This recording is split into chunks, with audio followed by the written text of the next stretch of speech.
quick. We kind of get this rolling here.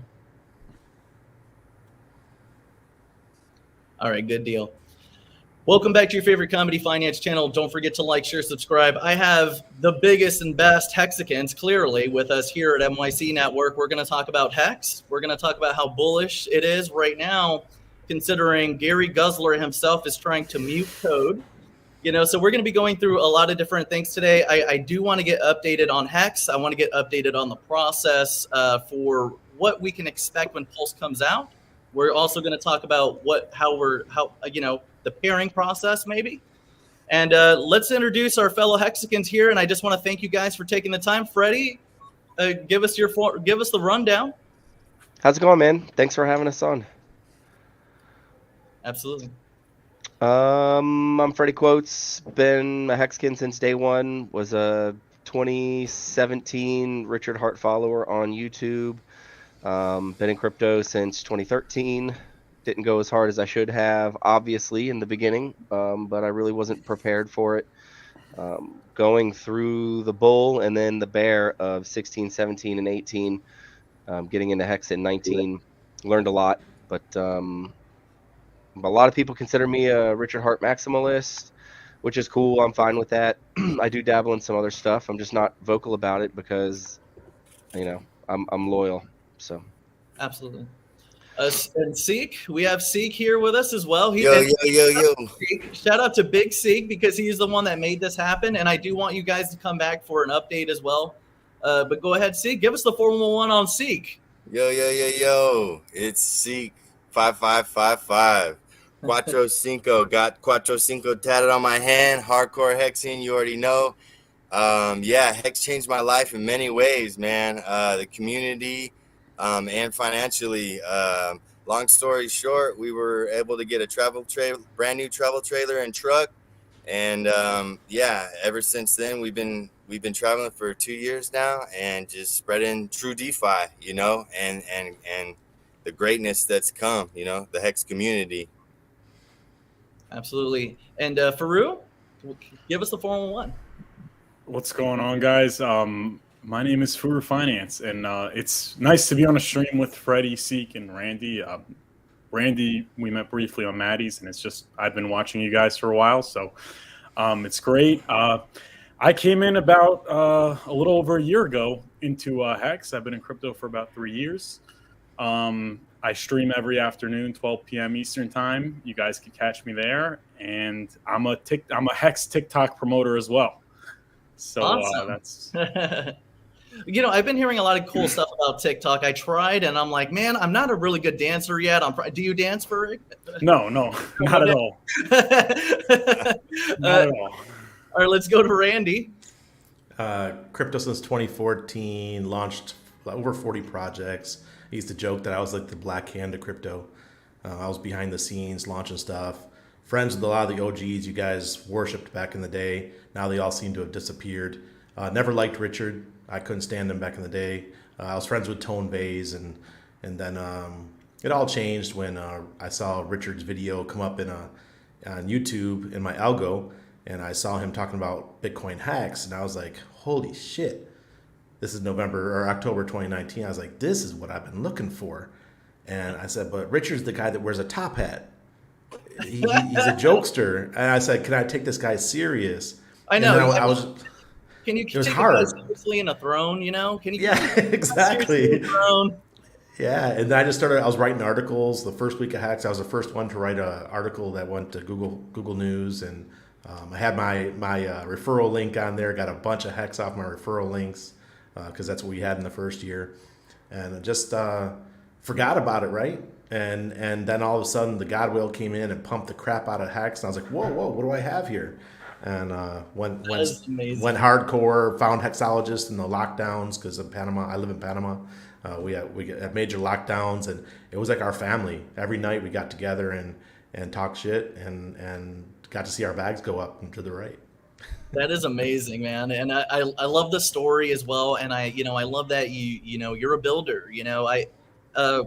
what's cool about our community is we have admins, we have developers, and we also have investors from different ecosystems that have an interest to make a level playing field in discussion between the interests of an admin, an interest of a developer, and the interest of an investor. And an admin has different interests, a developer does. And I feel like if we have the right communication, we could make the right expectations and also create a better synergy for projects to succeed.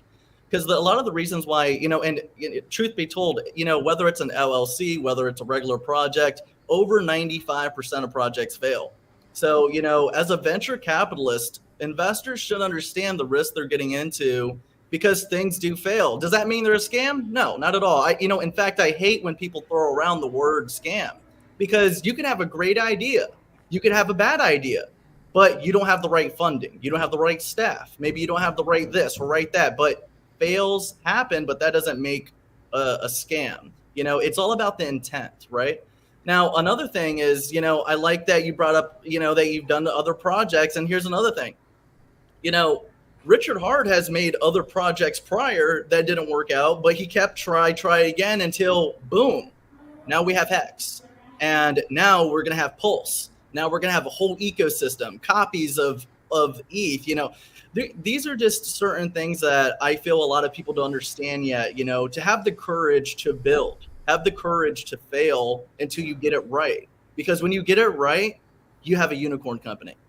So shout out to Richard Hart on everything that he's done, and it comes to show that nothing could be perfect, but you could perfect it. Everything takes time, experience, and development to make it to what you need it to be. And, I don't think enough people understand how much blood, sweat, and tears goes into building in general, so let's definitely, keep it rolling. So what can you guys tell me about Hex? Just kind of give me the 411. Give me 1 sec. I'm going to mute myself while you guys knock that out. Go ahead, Freddie. So the cool thing about Hex, there is no company. There is no middleman. It's just you and the code. And that's one of the most amazing things that, like Randy was saying, holy cow, this is exactly what I was looking for. Like I was doing BitConnect and we all know how that ended, right? But you wanted something, at least I did. I mean, I had my career, I was moving forward with my career, but I wanted something to create passive income to where I could just put money in, not think about it, and then let it just handle it and keep making me more money. In this instance, obviously it's more Hex, but long-term thinking. So when Hex came along, it was like, holy cow, this is literally everything that I had been looking for and wanting. So I was super amped up when Hex rolled through. There was no company, there was no middleman. It was just me, the contract. I was able to go in and do it. Took me a while to grasp everything. Even T-shares took me probably 9 months after launch to fully grasp. And even then, I probably still didn't completely understand it. But I knew it was awesome, and I trust Richard. Having a sales background, you get to read people, you get to learn people. 20 years in sales, like he was harsh, but I liked that. I liked that he was not afraid to speak the truth and come out and be very upfront with people. No matter what your opinion was, he was going to tell you what his truth was, and I gained a lot of respect for him. I know I touched on a million different things right there, so I was just kind of firing off on everything. I think you're hitting the nail right on the head. It's like what I was telling you about, like Randy, he's making projects, he's building projects, he's making connections. Richard, he's trying to put something together, and he keeps building and building and building. How many times do you get a no before you get a yes when you're a salesperson, right? How many times does life tell you no before you get a yes? It's generally like 12 to 13 contacts before you get a yes from somebody, like the same person. Like if in sales, if you're trying to reach out to one person, one company to get a sale, it usually takes 13 contacts on average. It's 12 or 13 contacts with that one person to actually close or move forward. So yeah, and then even then, like while I was doing business to business sales, I would hit 100 doors in a day and maybe get one yes. But you work your law of averages and you just maintain the systems, and if you stay consistent in your system, eventually you will get the yes. That's sales, just consistency, really. Absolutely. I actually come from a whole background of it. I've done auto industry, I've done real estate, I got into business brokering as well. I did all of those things within about a 11-year bracket. And, you know, I learned so much doing it.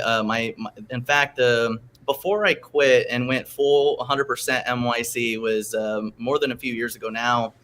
But I was doing M&A finance. So we were business brokering anywhere between 5 million revenue companies up to 500 million revenue companies. And I had the pleasure of being a sales director where I had to cold call hundreds of companies, getting past the receptionist, getting in front of the CEO, getting an appointment, getting a meeting, and then getting in front of those CEOs to discuss either, you know, a strategic partnership, you know, or partial sale, or full exit strategy, things of that nature. So I, you know, 100% respect you, respect the grind, and also respect the thick skin. You can't forget about the armor that you just grow, especially within the sales industry. Seek, you know, can you tell me a little bit more about what got you into Hex? Muted. I think My bad, dude. I'm new to all this, man. You gotta forgive me. Oh, just because Yeah. it's on TikTok. Oh, I see. What happened is he got famous on TikTok, and now he doesn't care about us. See, No, that's a good question. Good question. No, long story short, during the scamdemic, I got laid off. I went full into crypto, started a group, nonprofit group, just something to chop it up about blockchain technology. I was really interested in the yield earning and yield farming and earning yield. And yeah, I did go that CFI route and didn't know better. And then, yeah, it eventually led me to Hex. And specifically David Feeder's testimony. Shout out to David Feeder, man. If it wasn't for him, I probably wouldn't have looked further into it. I looked further into it. The 38 or 40% APY really caught my eye. And so, yeah, my first stake was a 5555. And I went big, and I go big or go home, baby. You know what I'm saying? But big, it wasn't like too big of a stake, but it was big for what I have. You know what I'm saying? Which ended up being the best financial decision of my life. But yeah, the more I learn about like DeFi and true DeFi, and no third-party counter risk, no admin keys, they were destroyed. Yeah, man, it just, I did more and more stakes. I laddered up, and then yeah, that's what got me into it. The testimonies and the community, really, and the knowledge of Richard Hart just being right and breaking everybody off. You know what I'm saying? You know, and of course, you know, for the viewers out there, you know, this is not financial advice. We're not financial advisors. You guys make your own bets. We're gonna make ours. It's rug or be rugged, okay? Don't fucking forget. Oh, hey, and Funding Jim's in the green room, by the way, if you want to bring him up. Yeah, what was that? Funding Jim, I think he's in the green room if you want to bring him up. Sure. Let me see if I could. I don't see him. No. In He said here. it was, yeah, there he is. I see him. Hold on. Okay, He's okay. on the bottom of my screen here. Let me pop him in there. Bring the legend in. Hey, Gary. Go. It's good to be in the space. Come on, Yeah, if it's more than a few people, it's scroll down and you can see other people. I know. I didn't see you there. Sorry about that. Oh, good. Oh, good. I love the walk through memory lane, especially. You know, I wouldn't be here or be involved if it wasn't for personalities and individuals like Freddie Quotes and Randy, as far as the start story. And then, you know, part of the attachment and love for the community is when people like Furu Finance or the other like you as a host come into the space, and you have a viewpoint, and it might be based on, you saw David Feeder's testimonial, you saw a tweet by Freddie, you were part of the anarcho-capitalist group or something that Randy went to. Like it's partly our own story that new people see, and it gives them confidence to investigate the contract or the purpose behind these instruments, you know? Yeah, absolutely. I'm actually a believer in Hex. I did very well with it. But before I get into my story, you know, let's get through everybody. Farouk? Yeah, my story was I've been in crypto since I've been in it since like XRP in like 2018, but I wasn't really in it, and then I got more into it like when it started going up again, and yield was very appealing. So there were a bunch of platforms that offered yield at the time. There was Celsius, Nexo, BlockFi, Voyager. There were all those things, and I liked Celsius because Celsius had a weekly AMA every Friday with Alex Mashinsky. He gave a lot of good info. So I also saw Hex, and Hex I kind of sort of like. It was at a little under a penny back then. I kind of disregarded it because everybody said it was a scam. Your YouTube search results are just people saying it was a scam. Saying it was a scam was really the easy way out. It was really the easy thing to do at the time. And not knowing much, I took the easy way out, and I went to other platforms. I went to Celsius, and then I kind of skipped around a bunch of places. I made some decent money, nothing crazy. Then I saw Richard Hart on Kitco. That was very impressive. That was a good interview. I like that one. That was a very best. good interview. Yeah, In my opinion, that was his best. Yeah, that was when he talked about Hart's Law, which I actually did a good video breaking down. If anyone's Peter having Shaft trouble, got him a little bit. I like to call Peter Shaft. I know it's Schiff, but for you guys, don't forget. Part of us is we're comedy finance because we do live in a joke of a financial system. So Peter Schiff is Peter Shaft, and Robert Kariaki or whatever. I say Robert Teriyaki instead sometimes. I don't know how to say it. But let's keep it rolling. So, do you have anything else you want to drop on us for that before we get to Randy? I know Randy. Yeah, I mean that was really it. So I mean, I made some money in some other things, and then the price kept on going up, and obviously that's another thing that appealed to me. But there's just a lot of viewing his live streams, great info, and I mean the rest is history. So amazing. Randy, I know you've been itching, buddy. Yeah, no, well, I got into all this thanks to Peter Schiff. In 2006, I read Crash Proof, and got back into gold and silver. Gold and silver was my thing. I come from the gold and silver world, and I sold gold and silver. When I'm talking like 150,000, $500,000 worth of gold at a time. That's what I was doing when I first came to Panama. And because I was writing all these articles about gold and silver, Bitcoin kept coming across my screen. And I said, what is this? And then I wrote my first article about Bitcoin, comparing it to gold. And it just went down that hole. And like I said, then there was a YouTube algorithm that spit out that Bitcoin Hex video in October of 2019. And I said, this is it. I've been waiting for this forever. Bitcoin was cool, but it pays me APY. Bitcoin doesn't pay me APY. All they say is hodl, hodl, hodl. Yeah. So yeah, I went in pretty big, not huge like some of these guys, but after the Godwill came in, that's when I really started amping up my buys and got serious. And I did very, very well. Patriotism being a precious metal stacker? Do I what?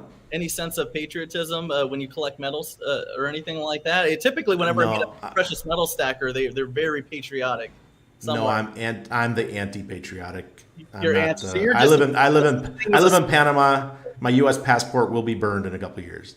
Congratulations, because we're living in a shit show. So, but, and I want to shout out our CTO Joe. If it wasn't for Joe introducing Hex to our community here at MYC, we would have never been able to catch those bottoms. We got into it 3 decimals over a penny. It was amazing. I just kind of took his word for it. I was like, yeah, sure, whatever. We were just buying a bunch of stuff at the time. And, I think the main problem, and granted, no matter what, whenever somebody is popular, whenever somebody is cool, whenever somebody's badass, whenever somebody's based, whenever somebody's fucking masculine in any sort of way, instantly they're either a scammer, they're a piece of shit, they're, whatever the enemy could put into your ear as to not find a shining star, they will tell you in your ear. But whenever somebody tells me, hey, don't like that person, and they spend time trying to convince you not to like that person, I'm like, that's probably a fucking cool person. I'm going to go talk to them. Seriously, like whenever somebody tries to convince me to go the opposite way, I'm like, I'm going to go investigate for myself because you seem to be putting a lot of energy into this. The main problem at the time, the main argument was, where's the value coming from, or whatever the case. And of course, anything that generates yield, it's all about that proof of weight type of scenario. And, eventually I got over that because with enough community, anything could work. There could always be enough backing, always enough liquidity to back that currency as long as there's a community that stands by it. I mean, we all witnessed fucking Dog go to the moon and make a ton of millionaires. And to this day, there's community. And till this day, some person, some place out there randomly that just happened to have a lot of money, named Elon, picks it up and starts trying to do something with it. But that's the point. That's what makes the currency is community confidence. That's what makes the USD as powerful with it as it is. Confidence. Are we as confident as we used to be? No. Back in my day, the USD was about 90% dominance, and now we're looking at roughly 60%. So, this all goes back to community first. And Richard Hart has defended his community. He stayed true to his community, loyal to his community. And granted, we were just talking, like even before this, before Funding Gem came in, this wasn't his first project. Hex was not his first project. I don't know which number this one was. However, again, this comes to show that humans are human. And yes, you will get told no several times for success. Yes, you will fail a couple times. Maybe you fail once. Maybe you fail 5 times. But that doesn't make you a scammer, doesn't make the intention a scam type of thing or anything like that, because with enough tries, something does work out. And from what I see, Hex has worked out. There's a community there. I do see growth potential there. I do feel it could surpass $1. And again, guys, look, it could go to 0 by tonight. Okay. For anyone watching that's not fucking responsible enough to get it yet. But, there will be bottoms, there will be tops. We could go to 0 by tonight, okay? It's not financial advice. Don't forget, motherfuckers. So, look, let's keep it rolling. What do you guys feel for projection-wise? For this cycle, I really do feel like we could surpass $1 with the way things are growing. I mean, we just went from, I think, 3 cents to now 6-7 cents now. Yeah, it's interesting. 5.96. Yeah, a little bit of a retracement, but that's what we want. We don't want to just shoot straight to the moon, right? I think everyone here agrees that when you shoot straight to the moon, you have a big, huge correction. We'd rather staircase up.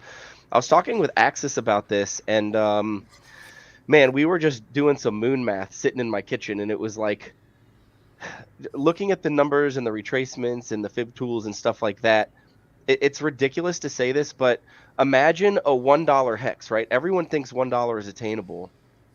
But we still haven't gone viral yet. And Richard says this all the time. We are still pre-viral. We still have a documentary to come out. We still have all this stuff that's coming down the line. We have PulseChain.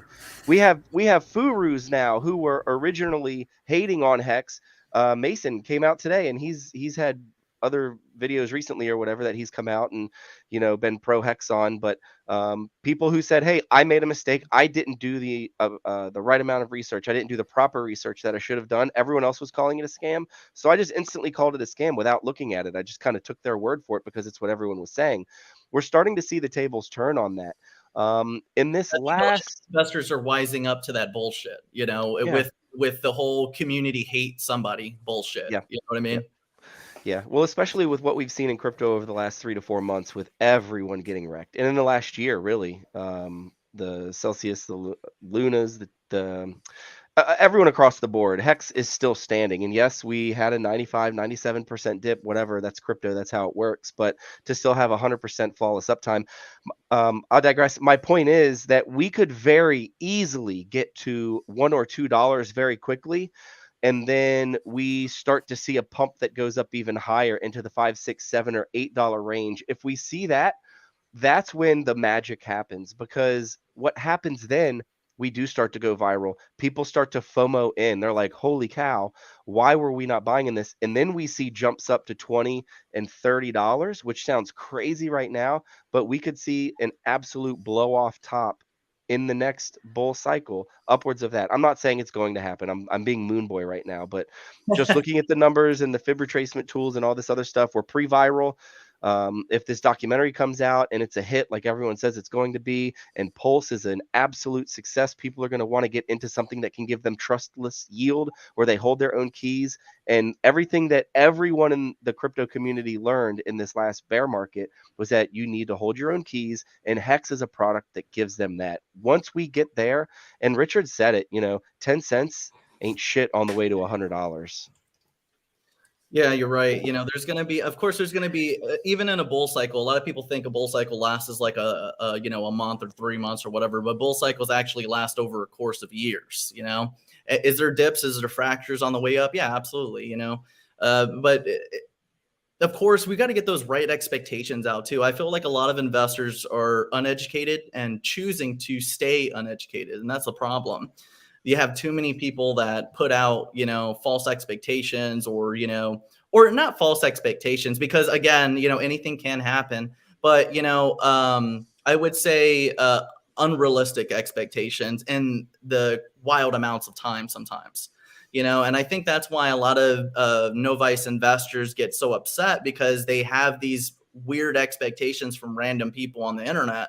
And I do think, as venture capitalists, again, if you are in crypto, if you're investing in crypto, like LLCs or like any other project, more than 95% do fail, but as venture capitalists, the reward is paid for in volatility, is it not? So, we have to get that right expectations. If you're going to make a unicorn company, unfortunately, for a lot of moon boys out there, they don't happen in 1 or 2 years. Look at Amazon, look at Tesla. All these companies are 15, 20 years, yet you have plebs thinking they deserve to be rich in 1-2 years. Fuck off. You better get it right. If we're going to be associating ourselves as investors with admins or developers, it's no different than the bullshit I see on Twitter with people always up Richard Hart's ass. When is Pulse? When is Pulse? You really want to rush code? You do not rush code. Okay. First and foremost, the whole reason why MYC has made it into the community that it has grown into is because we took the time to not only invest, but we took the time to build. We built our own software. We have our own app. It's on Apple. It's on Google. We try to do more than just investing. But in doing those things, because everyone starts as an investor, right? But as you start to build things, you start to understand what other people are going through, or how much work, blood, sweat, and tears it takes to build code or build things the right way. It doesn't happen overnight. It took well over a year to create this app, so is PulseChain going to be done within 6 months, 3 months? No, absolutely. It's going to take years. It could take 1 year, it could take 2 years, it could take 3. But that expectation needs to be put out there instead of win moon, right? So let's go to Seek. Do you want to add anything to this? Tell us, what you feel about some of these investors that are a little bit impatient. It's not about timing the market, it's time in the market. And the first thing I would do is 5555 stake and go big, baby. Let's go. That is can I add something to that? The importance of going big if you're just now getting into Hex, and I tell everyone the same thing. Your first stake should be a 5555 and then build out your staking ladder from there. The reason being because the T-shares, the cost to get T-shares increases daily in terms of Hex. So you will be able to get the most T-shares today with the amount of Hex that you have today than you will any other day from here in the future, most likely. There are some days where it trickles around, but for the most part, you want to do your biggest stakes up front to gain the maximum reach in your T-shares. I just wanted to add that on to Seek. But yeah, T-shares only gain value, baby. They only gain value. Absolutely. Funding, Jim. I see that brain working over there. I know you got something to tell us. Is it about the product itself or about the community? Because I think that they go hand in hand. It's when you say the word. Let's tackle both. Yeah. So, I've heard from at least the grandfather of cryptocurrency that Bitcoin is not simply the code. It is the network, and the network growth is what, influences the price. So like our community is built on principles. I think that especially the people that didn't have any reference of chart, any reference of a success story behind Richard other than what he had told us, like I think he's run 10 or 15 different companies. He's listed them before in the past, most famously, direct marketing and things like that he sold his company, and he throws those statistics around. So you say, okay, that guy might know a few things. So like our origin story is kind of the pioneer story for a lot of founders, over time. People that are bold enough to put their capital of their brand or their time or their labor or the funds from other people and be accountable for it, right? Like there's a lot that I respect about the person of Richard, and that attracted some people, right? And some of those people said, oh, this is just a garish character and we're in clown world when it comes to cryptocurrency, and maybe this thing will pump too. It's just a casino. Others said, no, that makes sense to my investment thesis of delayed gratification, of, that, the patient are benefiting from the inpatient, the inpatient are in and out quickly and getting chopped up with fees and all these other narratives. Like there's a lot of really good information that we got. And I've said this before, if it wasn't for the performance of the cryptocurrency itself, just being around successful people like Freddie and like Randy and like Furu that is bold enough to be on camera, bold enough to engage the required thick skin to be on the internet. It is required to be thick skinned in this game or any game. So like I have a lot of respect for the people, and what I cared about mostly about the Hex product is the contract being immutable. I had a belief that when I first came into crypto in 2017, that digital gold and immutable and censorship resistant or censorship free, honestly. And over time, I found that a lot of those marketing phrases were not true about even the blue chips in crypto. So like I like Hex because it stands for the values as far as the product. I like the community because they seem to stand toe to toe with others in the philosophy behind what gives these things value. So yeah, I'm really happy to be here in a lot of ways. Yeah, absolutely. And just to piggyback off the blue chip thing, there's a lot of blue chip companies that have done dumb shit, so, I always like to bring that up as well. I think too much faith is put into quote unquote blue chip companies.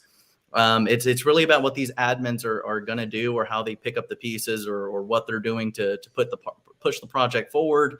But it's also the community effort. A community effort is really the bigger thing, I would say, once the founder makes the foundation for growth. Do you have any concerns with Pulse or anything like that? One of the biggest things that I get concerned with sometimes, and after we go over with Furu and Randy, but I do want to talk about a particular wallet. It's 645,000 Hex tokens, half liquid, half staked, and one of the concerns right now is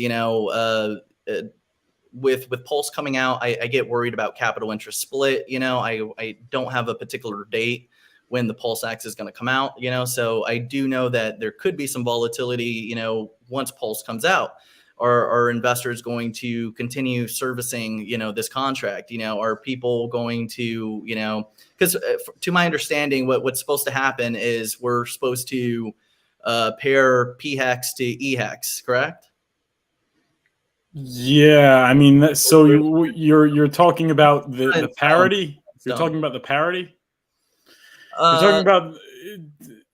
Yeah, for the pairing of the liquidity. So when Pulse comes out, to my understanding, or what and keep in mind for the viewers out there, we're kind of sidestepping away somewhat, but this is kind of like for later on. Nothing is in stone right now. Richard hasn't released exactly what he's doing yet, so don't take this as just a general discussion. But to my understanding, we're supposed to pair liquidity between PHEX and EHEX. My concern is, well, is EHEX going to be more volatile? You know, is it better to liquidate Hex, get ETH, send the ETH, and then pair just ETH to P Hex? You know, or what can you guys dive a little bit deeper for someone that's concerned about any sort of volatility as we approach potentially a Pulse launch? You know, I personally, I think we're still a year or more away, but you know, you can't disaggregate cryptocurrency and volatility. You're always going to get volatility. I mean, it's just there. That's what I'd say. So you have, obviously, I mean, I don't know the viewers, I don't know how much they know, but obviously Hex is built on Ethereum, and the gas fees are very high. People are paying a lot of money to buy Hex and to unstake. I think unstake is where like the biggest problem is. So Richard Hart has created a fork, but it's a very special fork in the sense that it's not just a fork of the code, it's a fork of the system state. So the state of the system of Ethereum, meaning all the tokens and all the wallets and all the protocols, are all being brought over onto this new blockchain, which is the native chain for Hex. I mean, now there's going to be Hex on Ethereum and there's going to be Hex on PulseChain. It's not just Hex, it's everything. Everything that's on Ethereum is also going to be on PulseChain. So that's why Richard Hart says the world's largest free airdrop, because everybody that has ERC20s in their MetaMask is going to switch the network and they're going to see them copied over onto PulseChain, not known as PRC20s. Ethereum is ERC20s, your Chainlink is an ERC20, your Aave, your Axie Infinity, all that is going to be copied over onto the PulseChain. So like that's just for clarity, but it's truly a scary thought when he says that. I really think it's scary, you know, because it's like, okay, how are you gonna? All right, so clearly the tokens will be airdropped. They're not going to have liquidity in them. Clearly, some of them will. Hex will. Yeah. So where would the liquidity come from? Would it come from, you know, the e-Hex or there's gonna be liquidity on if you're, I'm sorry, funny. Go ahead. I mean, just explain more piece by piece when he, as the host, is saying clearly or obviously. Just be careful about those kinds of phrases, because we are taking the time to explain, you know, what the concept is as far as the launch and what this fork of the entire system state may mean. Richard has commentary out there, and then other people have been processing this for a year and a half. Like, what are you going to do? What is my group going to do? What is the community going to do? And then what is the 08 going to do? And, you know, like there's a lot of theory, and we can go through those theories. At the end of the day, like my bet is on two things. One is Richard wants to succeed, and the way that he keeps count is market cap, number of coins, things like that. Even though we all agree, you know, philosophically that market cap doesn't mean anything, that's what he's going to point to. And he wants, in my opinion, Hex to be valuable on all networks that he has built or that he has supported or that he has put his own brand behind over time. So like I've heard this before, and there's theory about whether there will be parity. There's theory about whether the existing stakes on Ethereum will effectively, because of the fork, now people will care that they have the same value, but just on a different network. If one withers and doesn't succeed, then they won't be so pissed, basically. So like when you're saying things like, I'm nervous, or that makes me nervous, or something like that, to me, it's relatively unfounded. I think that there's going to be a lot of volatility as people in the marketplace have commentary and then they take action on commentary they either heard or that they create for themselves. They're going to say, hey, I need to migrate and I'm going to forget about this other network of Ethereum. But I don't think that that's the way it'll play out. I think that the concept of, if, you know, first opportunists are probably the people that are going to have the most voice of influence as well. And the first support is basically Hex. I think Hex has the most enthusiasm about the PulseChain liquidity that will be there. These are all magic internet tokens. We assign value to them. And it's all based on our own narrative, our own perceptions. So philosophically, I don't think there's a problem. And then also the last thing is, you know, if you look at trended information of what has the greatest economic influence in these systems, it's always been beneficial. It's always been guarded and cautious and pragmatic in what liquidity is provided with an exit to dollar, what liquidity is provided with an exit to Ethereum or other networks or other blockchains. So like, I think we're in good hands is my educated. Yeah, absolutely. I mean, I don't think Richard would create something that wasn't going to be interoperable or in like in some sort of way, you know. So I know that, like, and then keep in mind again for the viewers, again, just to make sure everyone's on the same page, this is all like speculative as to what the process will be. Richard Hart has not disclosed it yet, and PulseX is not even out yet. So again, this is just general discussion. This is not in positive reference or negative reference. This is literally just us trying, like, you know, clearly it's been talked about, you know what I mean? This is like something that everyone wants to kind of get an idea of. I have an idea that Richard is going to create a very large supply because he wants to fulfill this ecosystem of different tokens. You know, if he's going to create a network copy of all the ERC20s for what's it going to be called? PLS 20s or something? PRC 20s. PRC 20s. Okay. So, you know, let's say he makes these copies. Okay, well, where's the liquidity going to come from? He's going to be wanting the liquidity pair from the ERC20. And I think that's perfect idea. You know, if everybody just, you know, as a unit, you know, all right, we have our ERC20, let's pair it for a liquidity pair between PHEX and EHEX, and you put that together. You know, that from that point, I'm like, okay, that sounds good. But how many people are going to follow that direction instead of, all right, let's liquidate HEX, get the ETH, send it, pair the ETH, you know, because now as an investor, I'm like, okay, what is going to be less volatile? Is it going to be EHEX or ETH? You know, ETH it's might all going to be volatile. I think that was the point. So the first bridge that you're familiar with is Bitcoin, and it was bridged and paired with dollar or euro or yen, whoever was initially giving value to it. And it was enthusiasts, and it was conversation, it was gold bugs, it was anti-government. So whatever it was, right? So if you're calling it an ERC20 and will it have value on this network when bonded or paired with a PRC20 on this other network, it's the same experience all of us have had. If we actually look at how Ethereum has been bonded to Bitcoin, Bitcoin has been bonded to dollar. Now there's direct routes instead of going through Bitcoin to bond things you care about, like services and goods. Like, that's why you care about these things, is because you want to utilize more purchasing power than you have currently. And that's why we speculate. And speculation is volatility. That's why we're here. Yeah, absolutely. Faru, you want to kind of chime in on what you feel process might look like? Or well, everything that's going to happen has been talked about, and we know everything that's going to happen. We just don't know what the price is going to be. So you have obviously Ethereum is being copied. Everything on Ethereum is going to be on PulseChain. So this is probably the biggest thing happening in crypto that nobody's talking about. And that's usually how things emerge. Nobody really knew about.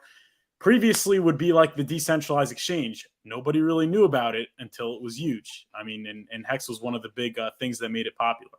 So the next big thing in crypto is going to be the PulseChain launch, because never before has there been an entire network copied over. I mean, the from a marketing perspective, from an onboarding perspective, it is brilliant. You know, I mean, the combination of that and TikTok is unbelievable. But basically, it's everybody has ERC20s. I mean, most people in crypto have ERC20s, and they are going to be delighted to hear that they also have PRC20s. All they need is like a couple PLS, right, which is the gas token, right? Ethereum, the gas token is ETH. PulseChain, the gas token is PLS.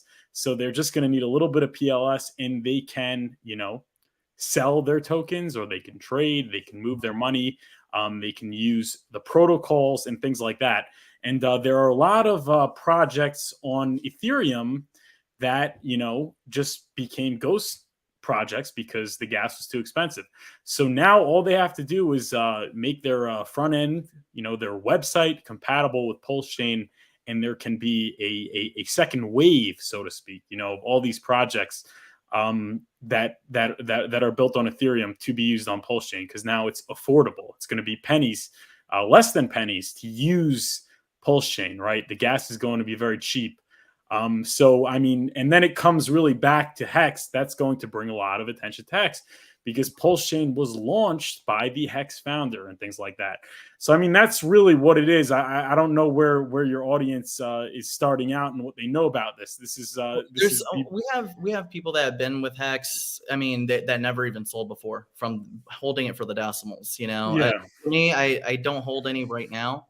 But I have looked at the opportunity as a new opportunity. You know, I bought it at 3 decimals over of a penny a while back.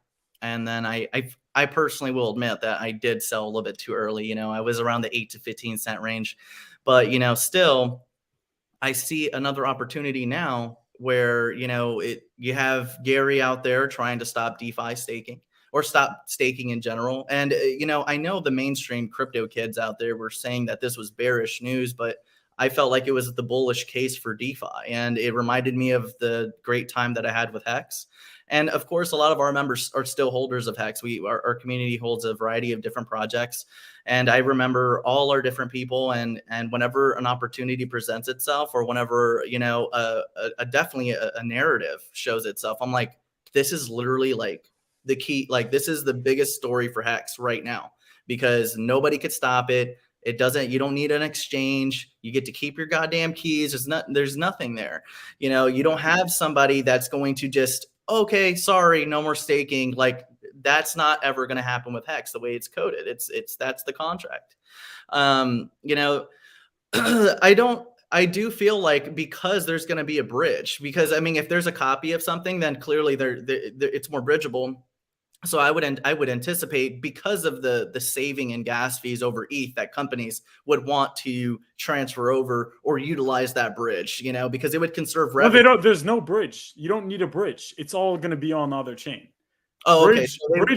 So bridge implies that you need to send the money from Ethereum to PulseChain. You need to send the tokens are all going to be on PulseChain. You just need to change the network. They're going to be on Ethereum and PulseChain.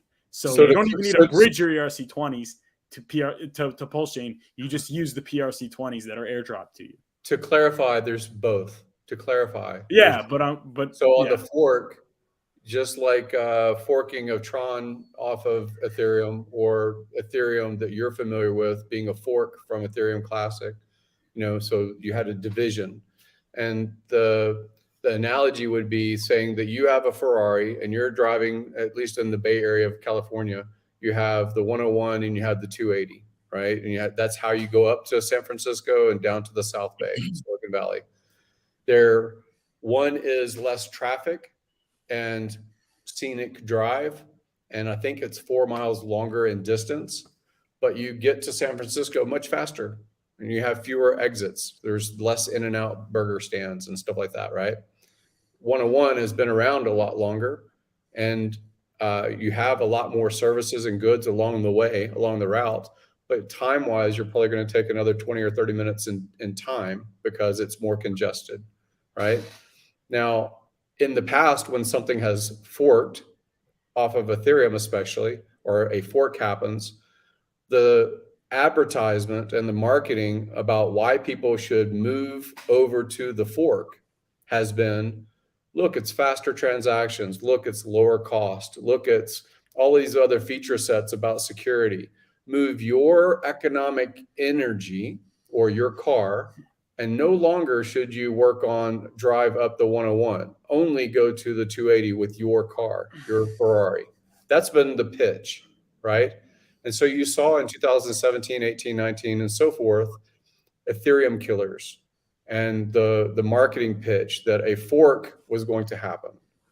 And what happens psychologically is people already have their bags, and they already have their economic incentive to defend the thing that they already are betting on.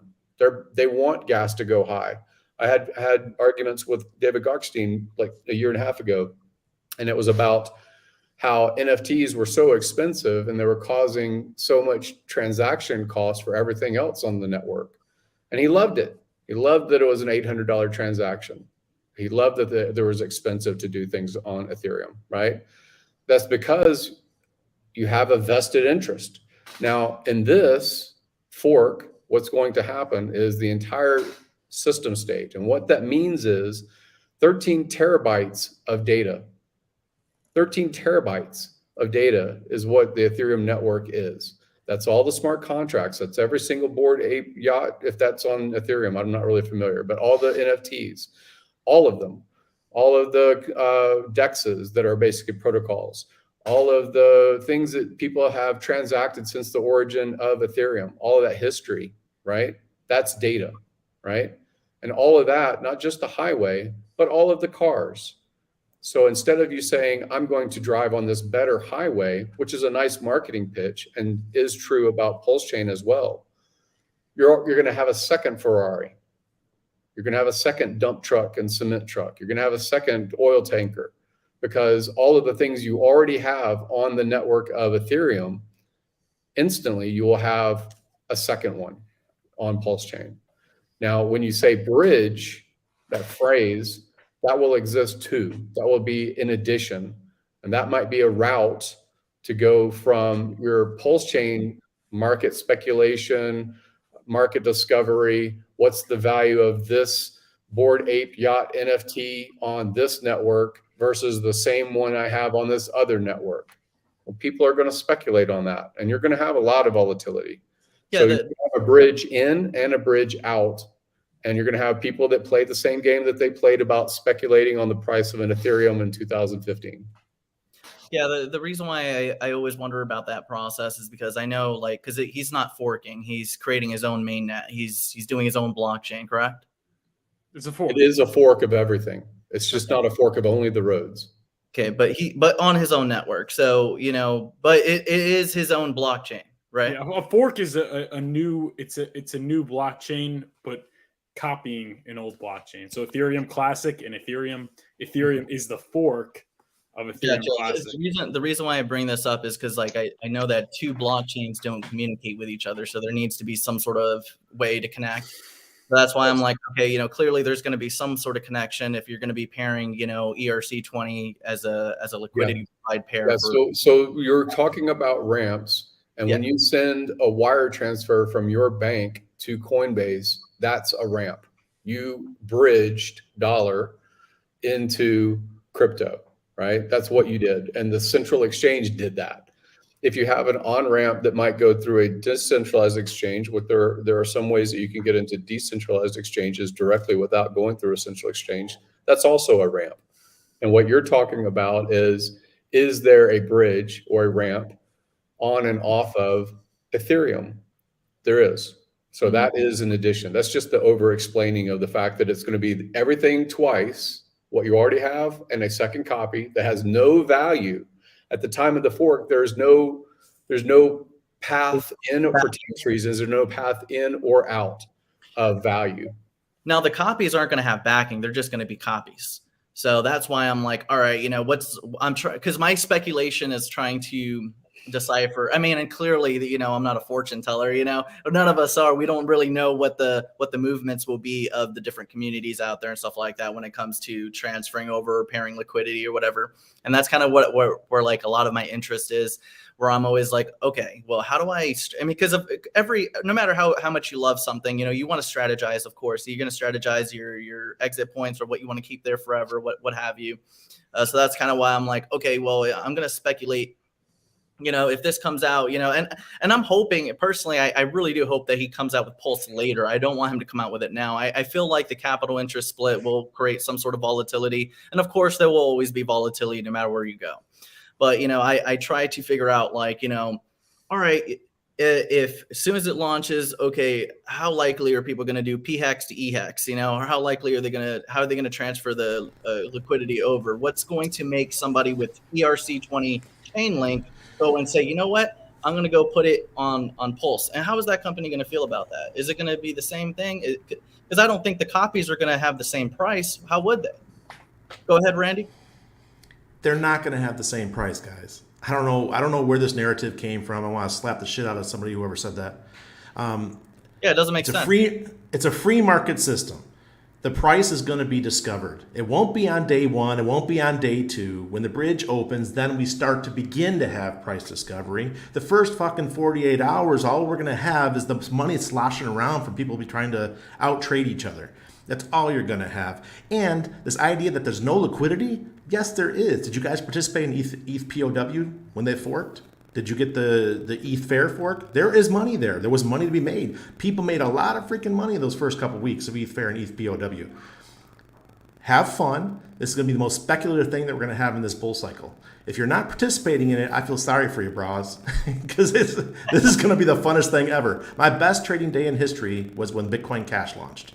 I crushed it. And I said to my wife after about 6 hours of trading Bitcoin Cash, I said, babe, you want to go shopping? Because that was my biggest day ever. And it still is my biggest day ever. I'm thinking this is going to be my second biggest week, I should say. I'm excited for Pulse. I told a lot of people I didn't participate in the sacrifice phase, unfortunately. But I was like, hey, when that thing comes out, I'm going to buy a lot of it and I'm just going to hold it very, very long and just see what happens. I'm always excited if it's something like this, and typically if something barely launches, I won't touch it for a while, But in this particular case, I will. And hopefully, knowing Richard, I feel like he will probably offer some sort of staking mechanism to that as well. So, if that does happen, I would love to collect a lot at the decimals like we did last time and stake that long. We'll see what happens. What are you guys anticipating? Are you going to buy some more? Or, well, keep in mind, too, a lot of people bring up, I sacrificed. A lot of people say, I sacrificed. I'm like, okay, you sacrificed, okay? And you keep telling me, and you keep bringing it up to me as if it could benefit you later. So you better stop that, because what if you get disappointed, But I do want to get a lot at this particular one. I'm actually bullish on getting on at launch, But what do you guys think? Do you guys think there will be a secret reward or no? I feel like Richard should keep it the way it is, but... Well, he did say there would be incentive tokens for staking, and I think we see a lot of volatility, right? Like just any crypto, and when it launches, we're going to see a pump. I think a lot of people missed the Pulse sacrifice, and they went extra hard into Pulse X. So I believe that a lot of people will be dumping their Pulse X for Pulse at the beginning. I don't know. Randy's a stud. He can probably trade and do all that stuff and be a monster and have really good days. I don't fuck with it, man. Like I just hold. And I know that we're going to see pumps and I know we're going to see dumps.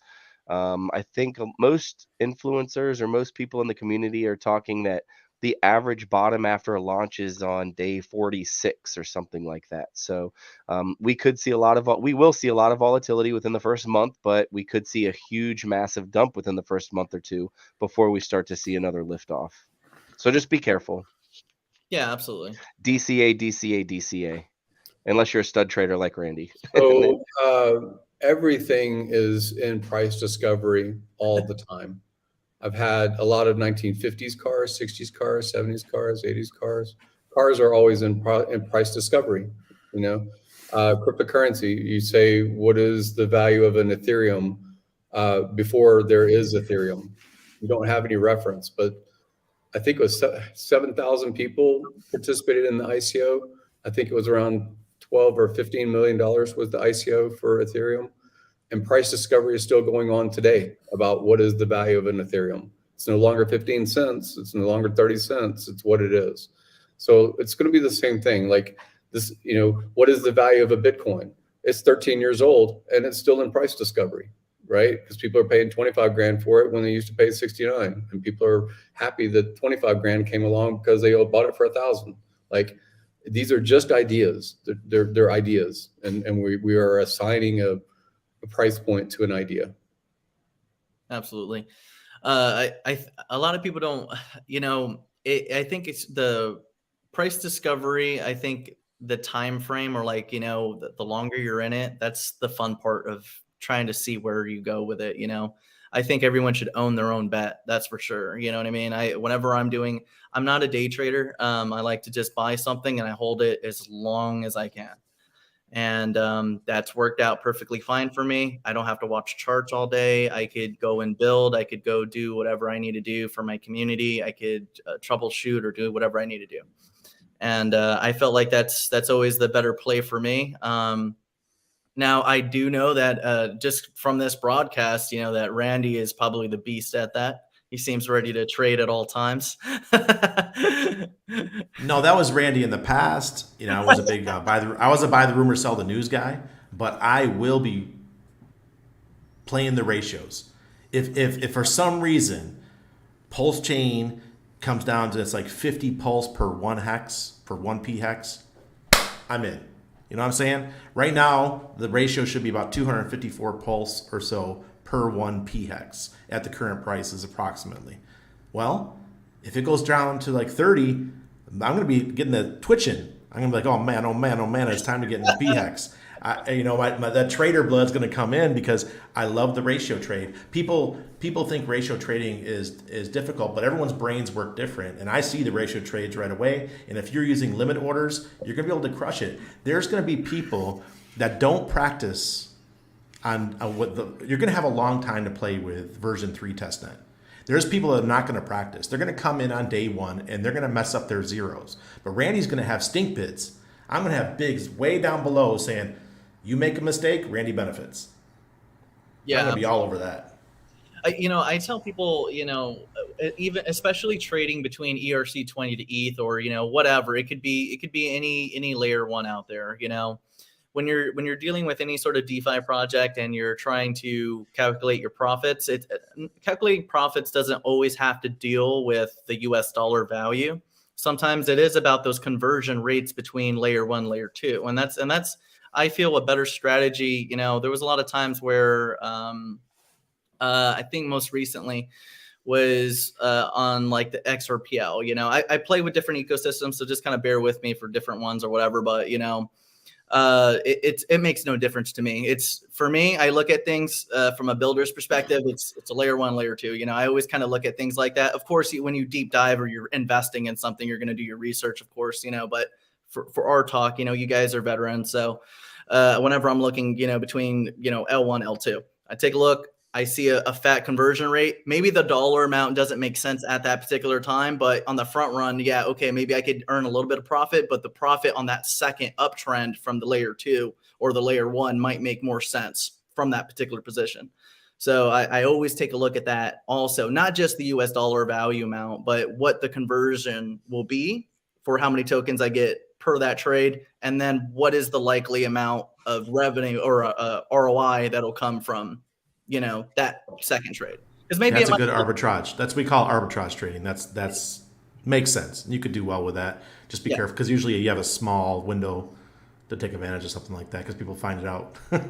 Or you make a mistake and tell a buddy, and your buddy tells somebody else. I wanted to have some veteran talk with you guys. A lot of people told me that you guys were great out there. So, I definitely wanted to have a little bit more of a higher level conversation with you guys and kind of talk from a builder's perspective, also an admin's perspective. Because we talk to different types of people at different levels in their crypto journey, we get to learn about the different interests and also the different viewpoints and the perspectives, and honestly, I feel like people look at profits differently, depending on where you're at in your journey, you're going to look at things differently. Is there anything that you guys could share that maybe you thought when you were, a peewee versus what you are now, when it came to ROI? Or you guys kind of just kept the same strategy? Buy and hold on. Specifically about crypto, or like life experiences, like selling of your time, make money while you're asleep? Like, are you talking, what are you talking? Just strictly crypto. Yeah, I mean, the narrative about it being deflationary, the narrative about being single-sided staking, these are just impact on your decision individually to hold. All that matters is more people buying than selling. That's all that matters. And these are just things that we tell ourselves and that other people probably agree with, that end up impacting the price. Is there limited supply? Is there high demand? Price is probably going to move. Is there, even when you were speculating earlier a little bit about, or nervous in your statement about the price of Hex on Ethereum, where does that supply go if it gets sold down and out of someone's hands and they say, I'm going to sell my bags over here and I'm only going to be on the PulseChain? Well, there's a mentality and a narrative that stronger hands are going to hold because it's in their economic interest. Like if I go to the car analogy again, then it's, that there are cars that sell for $50 million. Duesenbergs, very rare collection models and things like that. These things can also be collector items and bragging rights and, hey, I've got this, like there's all kinds of incentives to support both networks, even if the ratio is there's only 1 hex available on Ethereum and there's 10 hex available on PulseChain. The liquidity bond will be set either by people or by people that have big enough bags to lock in a ratio. Yeah, or like have bags on both sides or what have you, Yeah. In my experience, I just, this could be a bias. I like how you said that, where you were saying that, where I had a concern where I was like, okay, well, there might be volatility on EHEX versus PHEX, where people are going to shuffle out of the ETH network and go straight Pulse, or whatever the case. And of course, that and again, for the viewers out there, this is just speculative, about the movements of traders. I don't know if Richard Hart is going to come out with some sort of incentive to support both networks. I don't know how Richard is going to continue, promoting Hex. Is he going to come out saying EHEX, PHEX? How's he going to keep interest on both sides of the field? He's made statements along those lines in the past that he would like to see Hex expensive on both networks. He's said those things. But again, like I doubt that you're a one blockchain guy. I think that you and your audience probably hold different blockchains. Why? Because you're betting that there may be future value in this other network, and you're part of the price discovery mechanism. Like it's hard to say that this thing will have value or won't have value when we want to hedge our bets just in case. Like it might go to the moon, it might fall to the floor, but we're all risk takers. That's why we're in the speculation. Yeah, absolutely. No, I just feel like there are other companies out there. Like, one thing I could honestly disagree with on Richard Hart, I'm not a zombie, I'm always going to agree and disagree with any person I talk to at some point, depending on whatever's being discussed. I don't like how there's some moments where he almost makes it seem like everything else is a scam except Hex, and, of course I get the bias, but at the same time, there's other companies out there that are going to create value as well. He's not going to be the only successful man in crypto. But again, I think he does this at a good heart because he knows his product more than anybody. So because he knows his product more than anybody, it's safer to say, hey, this is the best place, versus have any sort of. So to make comment on that, Richard does say, here's where I'm drawing my information from. Here's the analysis that I make from the information that I've drawn. You go look at the same resources that I've looked at and see if you come to the same conclusion. So when he says something along the lines of Hex is immutable, the code is locked. It can't be changed. There's no admins to it. It rides on a network, which is Ethereum. And there are certain things that we can't impact, like the price of a transaction on Ethereum, right? There's all kinds of things that he will say, and he'll say it in garish and bold and hurtful ways, and people get, offended, and all the histories of Richard Hart's presentation. But the truth is still the truth. He will point to the source. He will give his analysis of the information at hand. And, whether you want to call it spoon feeding or echoing or whatever you want to call it, like the community decides, that makes sense. I am looking at the same information. I'm analyzing it in a similar way. I'm coming to the same conclusion or a different one. And we push back just as equally on Richard, especially people that have had some history over the years with him, right? There's certain things we love about his character. There's certain things we love about his boldness. There's certain things we don't like, right, as a community. And we're still the ones at the end of the day giving value to the token.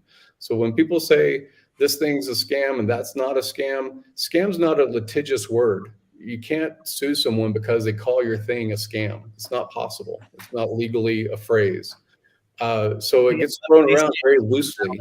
It doesn't even mean anything now. So what I'm saying is, if we give a definition to what qualifies as a scam, right, and we put our brand and our word to that, great. and there's going to be talking points. So what he tends to say is cryptocurrency was invented to relieve, to take out middlemen, so that you can directly transact with value and you can have peer-to-peer exchange, right? Like there's a lot of the principles that are built directly into the protocol and code of Hex.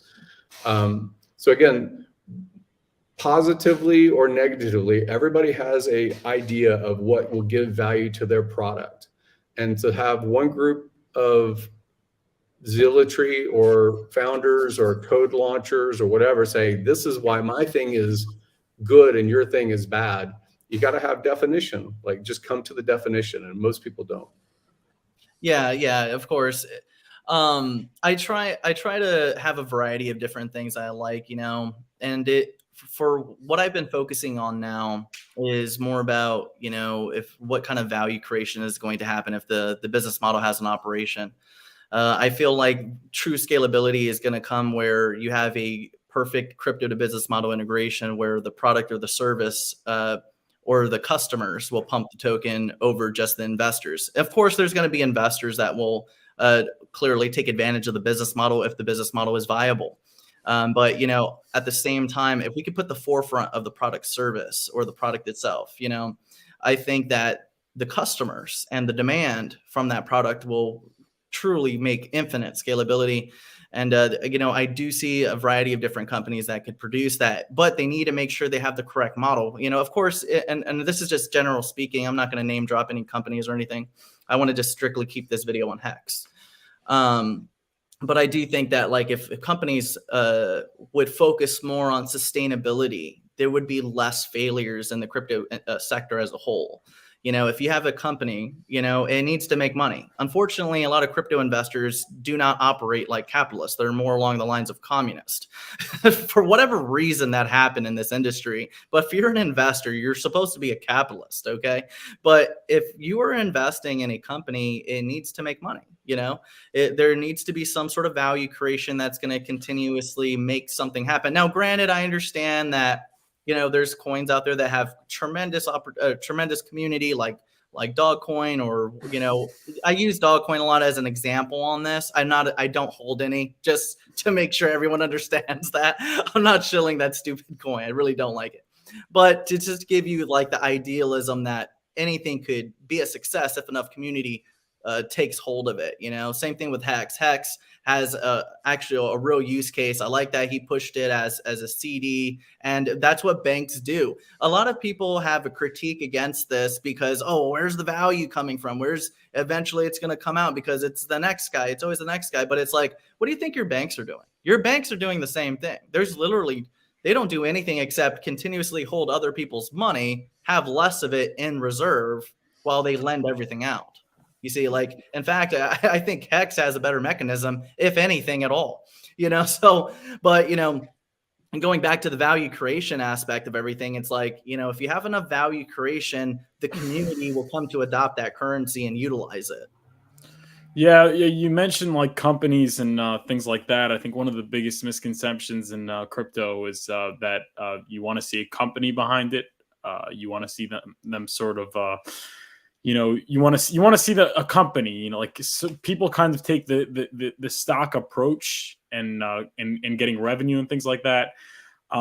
Those are usually the worst performing cryptos because they are used to raise money.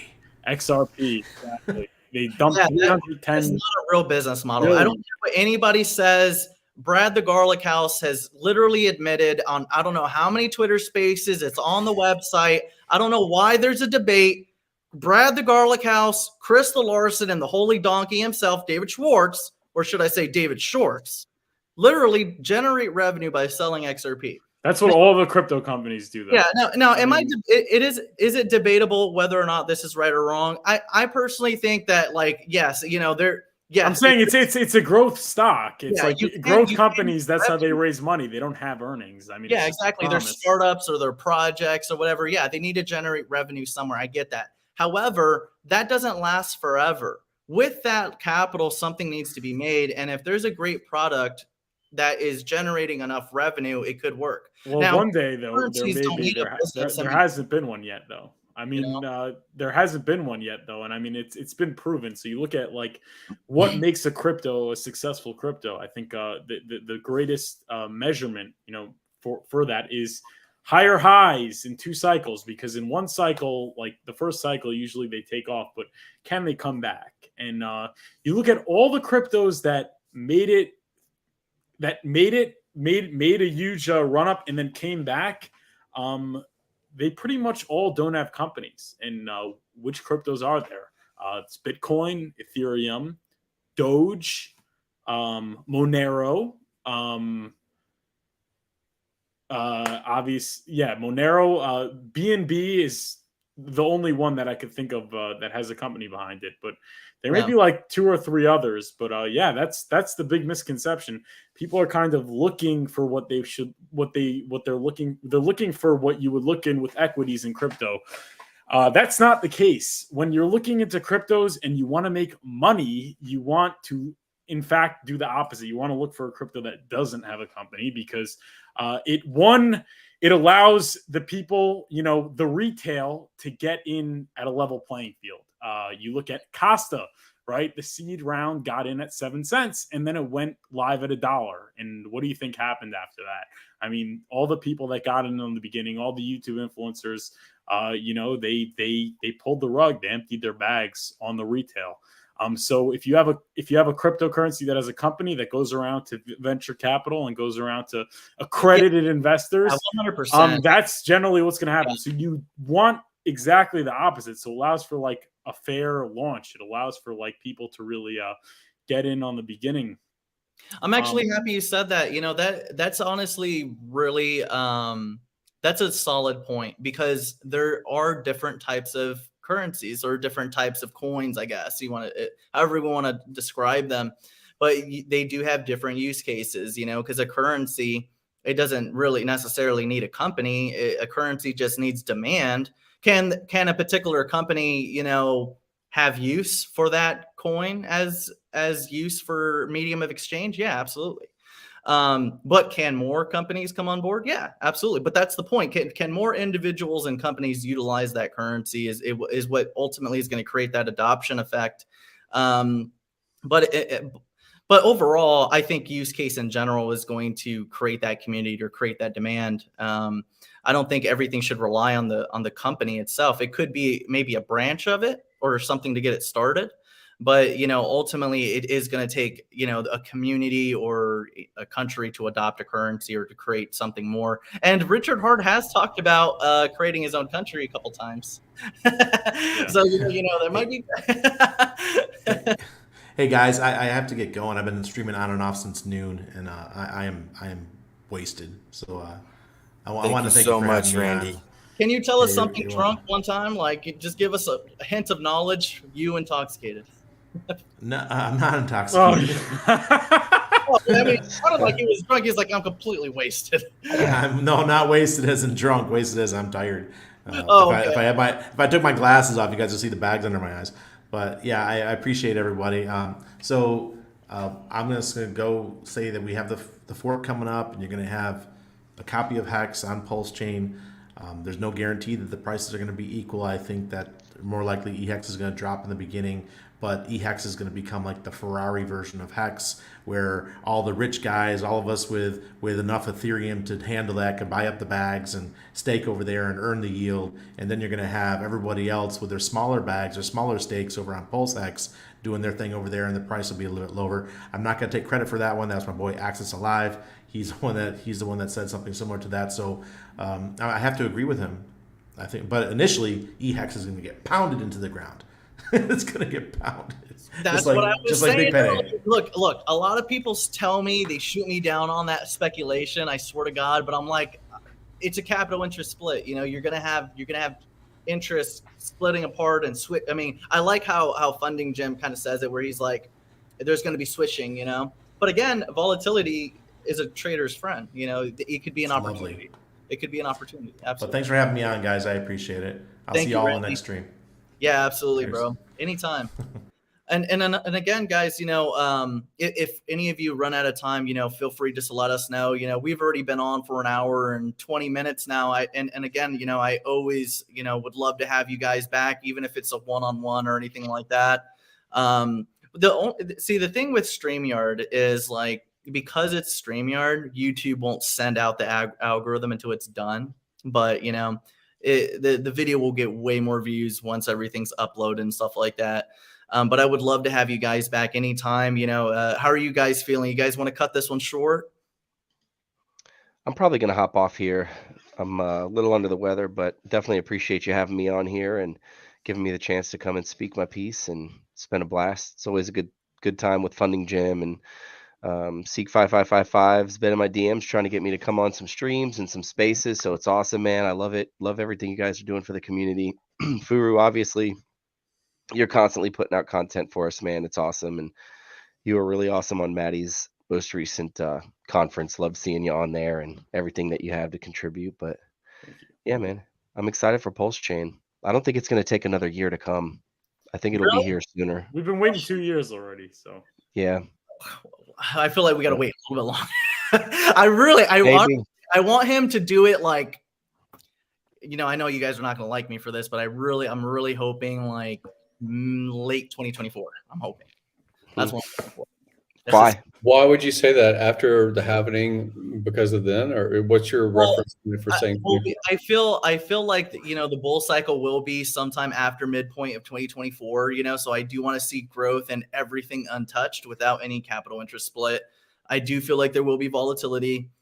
So I do feel like I'm like, all right, well, if we could have at least like another year undisturbed, that would be nice. And the only reason why I have that bias is really because of like just different times where I've been with a different ecosystem or this ecosystem or whatever I'm investing in.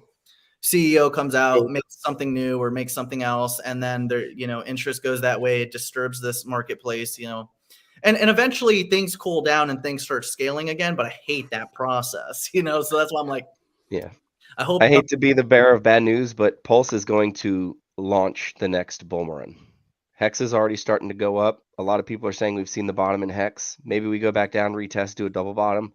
But from where we're at right now, Tangent brought up a good point. Maybe all of this pump that we see in Hex is the buy the rumor, sell the news. So when V3 comes out, maybe some people will sell it back down. But I do think that when Pulse launches, it's going to launch all of crypto into the next bull run. Let's get past $1 for Hex for sure. Let's get past $1. Heck yeah.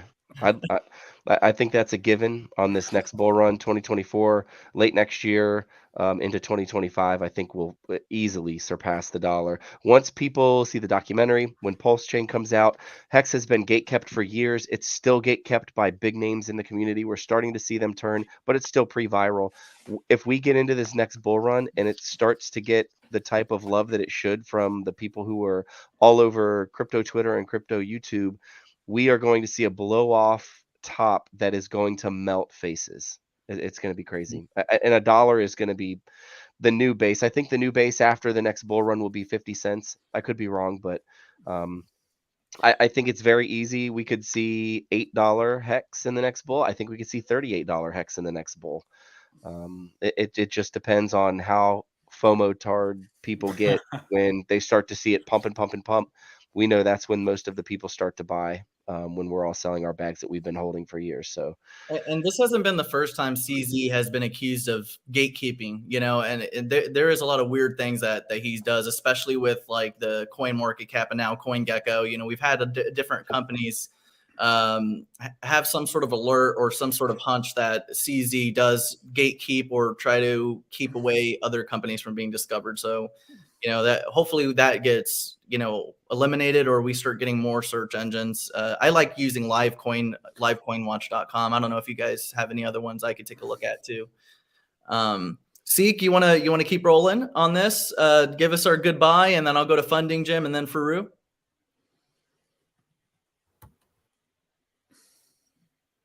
Yo. Yeah, there's so much more to talk about too. Low-key derivatives and other things that are going to be going on. But yeah, I can't thank the Hexagon community enough for their support. Thank you guys. I really appreciate it. Hex and PulseChain is the future of finance. Let's go. You already know. Funding, Jim? Yeah, it's really great to visit. I'm glad to always engage new people that are making commentary in general, and kind of, it helps me be a better educator. And I can't say enough about how much I appreciate people like Freddie and Randy that have had this, multi-year journey to get to this point. Like, I respect a lot of what they do. They're passionate people. They speak to the audience that gobbles up their information. And I appreciate everyone in the community.